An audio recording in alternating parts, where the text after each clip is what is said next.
Eu acordo dentro de mim mesma e o primeiro som que sinto não vem do mundo, mas do espaço onde ele vive dentro da minha cabeça. É como um eco que não me pertence, um sopro que antecede o pensamento, como se ele estivesse no controle do que eu percebo. Antes mesmo que eu perceba alguma coisa, as paredes parecem observar. Talvez seja impressão, talvez seja minha mente reproduzindo a sensação da presença dele em tudo ao meu redor. Às vezes sinto que o próprio quarto se inclina, como se tentasse me empurrar na direção de onde ele estaria, mesmo que ele não esteja aqui. Ou talvez esteja não fisicamente, mas a presença dele nunca dependeu do físico. Eu sigo passos imaginários, passos que eu não deveria ouvir, mas que continuam soando como se o chão carregasse a memória dele. É quase uma trilha, um caminho marcado pela minha própria obsessão, que insiste em desenhar rotas que levam sempre ao mesmo rosto. No diário, as linhas se contorcem, não é fantasia, é apenas o jeito que minha mente tenta reorganizar o caos. Quando penso nele, eu escrevo o nome dele, mesmo quando não quero escrever nada. E quando tento apagar, é como se o papel se recusasse, como se me punisse pela tentativa, como se dissesse: você sabe que não consegue apagá-lo.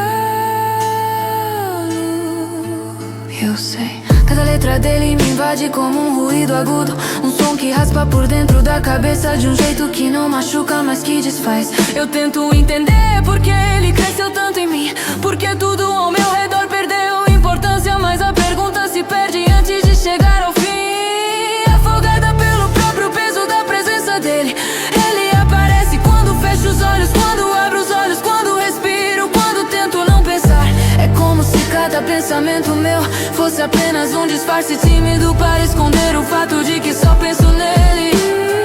A realidade parece estreita, as paredes vêm para perto demais. Quando imagino ele olhando outra pessoa, é um aperto lento, constante, inevitável, como se o mundo estivesse diminuindo para me deixar apenas com a ideia dele. E no fim, eu aceito, porque qualquer espaço onde ele não exista parece inútil. Eu falo com ele em silêncio, conversas que não acontecem, mas que deixam vestígios na minha mente, como se fossem lembranças impostoras de algo que nunca existiu, mas que ainda assim impulsa, insiste, quase respira. Eu tento dormir, mas dormir é pior, porque no sono ele se espalha, invade cada brecha, cada sombra, cada pensamento que eu achava protegido. E quando acordo, não sei se voltei de um sonho ou se apenas entrei mais fundo na minha própria alucinação. Eu tento fugir de mim, mas minha mente é um mecanismo trancado em torno dele. Ele é a chave, ele é a engrenagem, ele é a falha, ele é o centro e tudo em mim roda em torno. Mesmo quando tento resistir, a resistência só me aproxima mais. É como se lutar contra a febre aquecesse ainda mais o corpo. Às vezes sinto que minha própria sombra tenta se afastar de mim para segui-lo sozinha. Ela se alonga nas paredes, muda de ritmo, pulsando com um desejo que não consigo controlar. E eu olho para ela e percebo que talvez eu mesma já não esteja no comando do que sinto.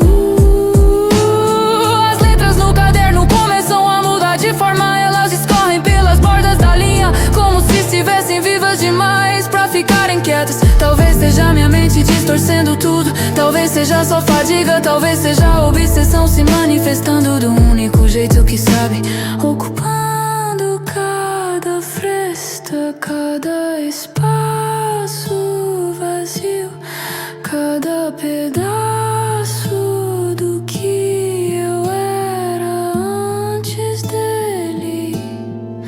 Eu sei que não há normalidade nisso, eu sei que não penso de forma clara há muito tempo, mas a lucidez nunca me trouxe ele. A lucidez sempre foi uma prisão vazia, e agora, mesmo quebrada, mesmo delirante, pelo menos existe algo que me guia.